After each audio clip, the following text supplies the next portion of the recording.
So let us do all we can to live in peace, and let us work hard to build up one another. Romans 14:19.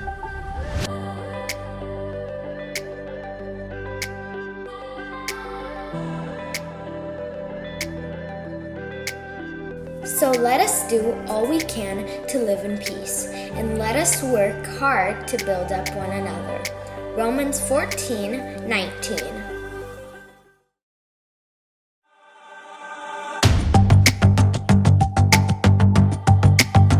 You're my courage, I don't have to be afraid. You're my fortress, no matter what comes my way. You're my treasure forever, yes, we'll be together always. Even when the days get harder, I know you'll rescue me. Even when the sky is darker, I know you'll bring me peace. You are my strength, you are my savior. Oh. Even when the road gets longer, I know you'll be with me. Even when the waves crash harder, your face is all I see. You are my strength, you are my savior. Oh. You are with me every single day. Through the darkness, oh, you lead the way.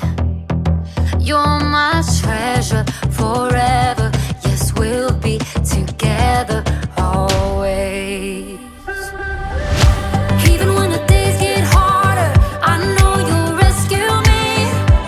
Even when the sky is darker, I know you'll bring me peace. You are my strength, you are my savior. Oh. Even when the road gets longer, I know you'll be with me.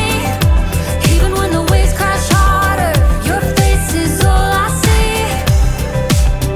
You are my strength, you are my savior. Oh. Every time I fall, you pick me up. You fight for me, you overcome. You bring me peace, you give me love. For you I sing, to you I run. I praise your name for all you've done. You are my strength, you are my savior. Ooh. Even when the days get harder, I know you'll rescue me. Even when the sky is darker, I know you'll bring me peace. You are my strength, you are my savior. Oh. Even when the road gets longer, I know you'll be with me. Even when the waves crash harder, your face is all I see. You are my strength, you are my savior.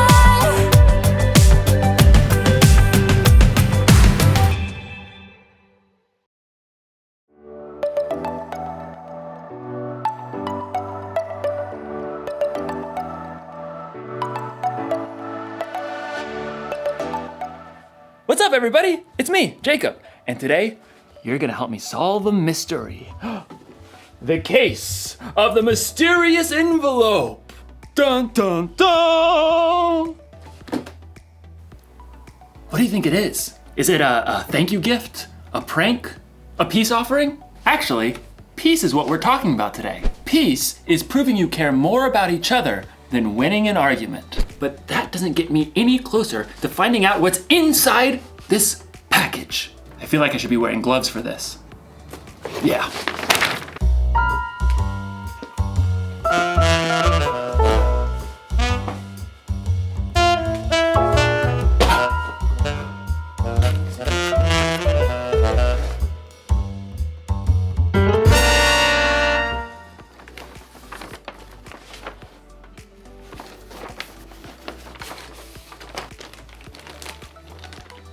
Monkey bridge? What's a monkey bridge? A few twigs and some string, but no instructions. Another mystery. Dun dun dun! I mean, clearly this is a bridge building kit.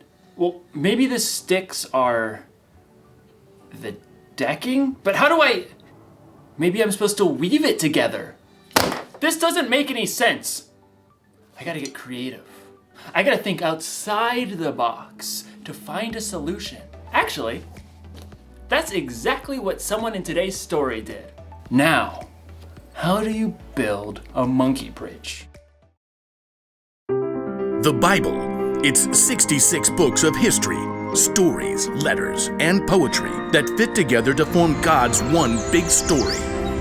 The epic adventure of how He created us and loves us so much that He made a way to rescue us. As we travel through the Bible, from Genesis to Revelation, we discover people who met God and found their lives changed forever.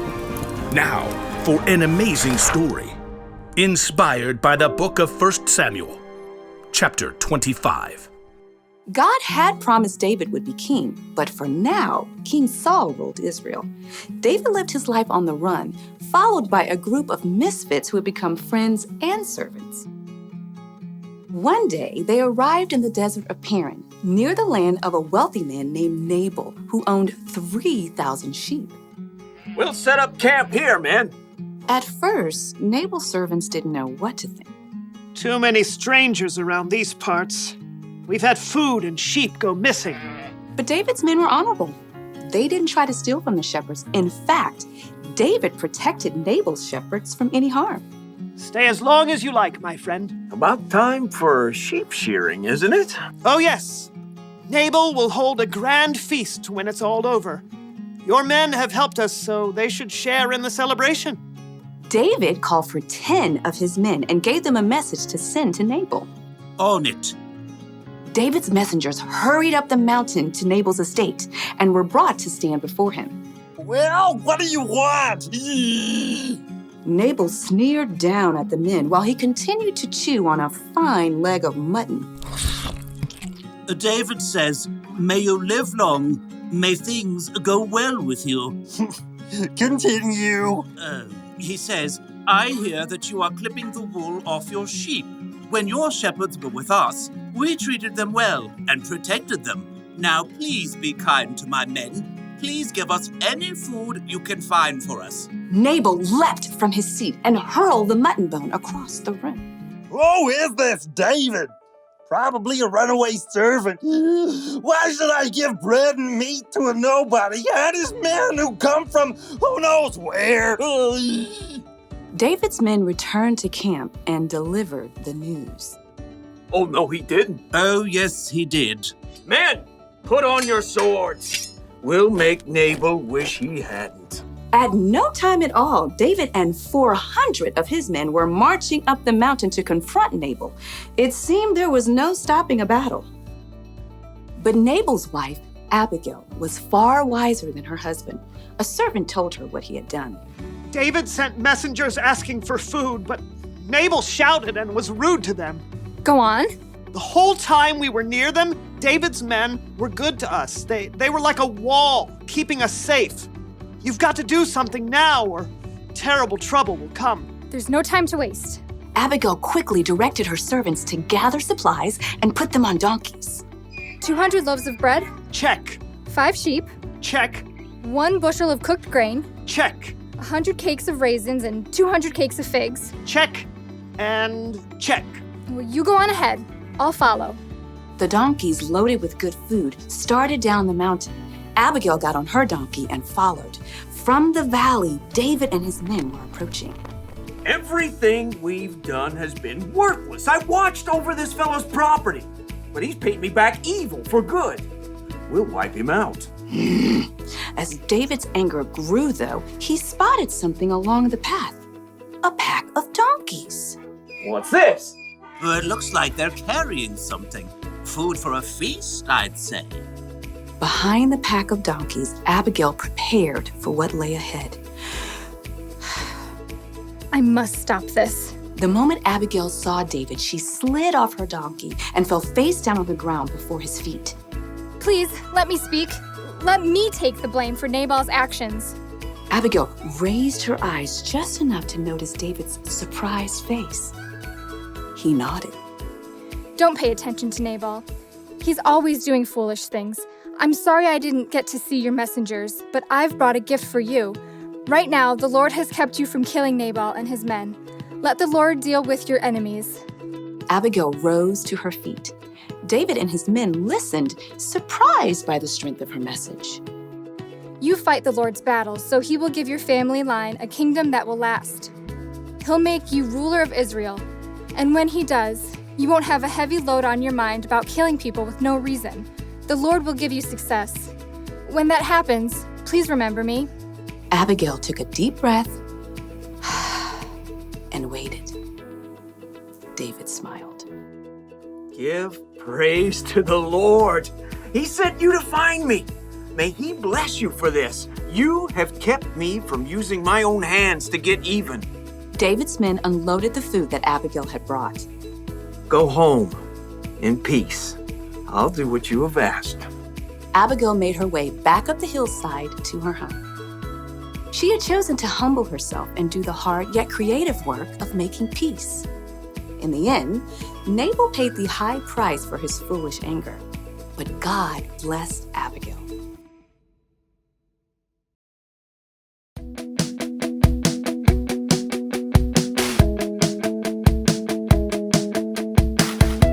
I don't wanna fight like this anymore. I don't want our words to start a war. I'll take a step back so we can try to find a solution, you and I. 'Cause you mean that much to me. I don't have to win, that's just fine. We'll sort it all out, it just takes time. You mean more to me than winning the fight. I'm letting it go, yeah, I don't have to be right. So let's give peace a try. So let's give peace a try. So let's give peace a try.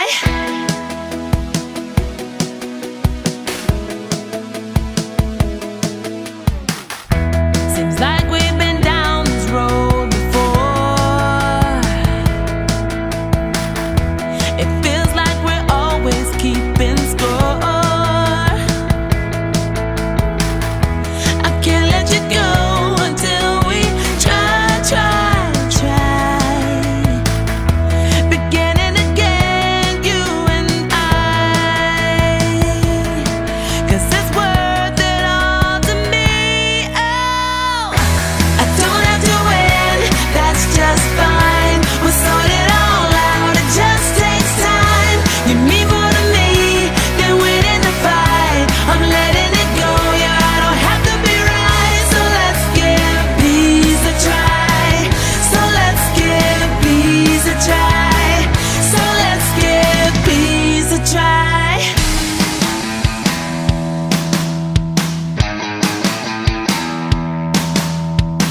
I wanna build you up, and so I'm giving in.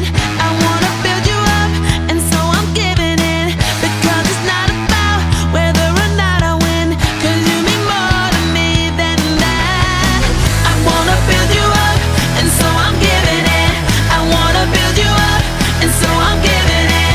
Because it's not about whether or not I win, 'cause you mean more to me than that.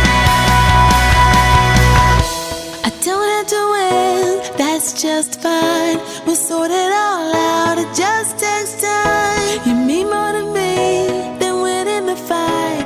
I'm letting it go, I don't have to be right. So let's give peace a try. So let's give peace a try. So let's give peace a try. I don't have to win, that's just fine. We'll sort it all out, it just takes time. You mean more to me than winning the fight.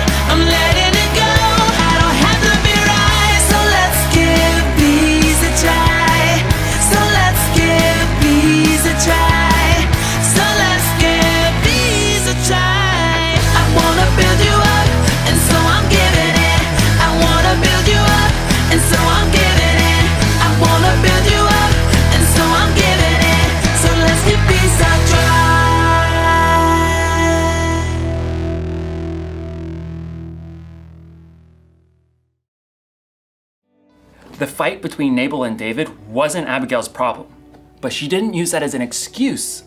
She got involved. She acted fast, and she found a creative solution. You see, just because something isn't your problem doesn't mean you can't get involved. God has given each one of us unique talents and unique ways of seeing things. So, if you see people in a fight and you're the only one who can see a way to make peace, you should help them solve that mystery.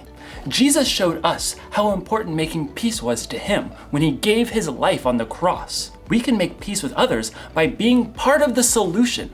You can help calm an argument between two people by making them laugh. You can suggest solutions to problems that others might not see. Or if a fight looks like it might get dangerous, you can find a grown-up to help keep the peace. The one thing to remember today is this: you can show you care about others by being part of the solution. So this week, be on the lookout for creative ways to build bridges between people in your small part of the world. I'm gonna have to get pretty creative myself. Here's what the bridge is supposed to look like. Mystery solved! You know, if that bridge was full-sized, I could cross an entire canyon on that one thin little rope. But first I'd need to solve my fear of heights problem. Dun dun dun! I'll see you next time!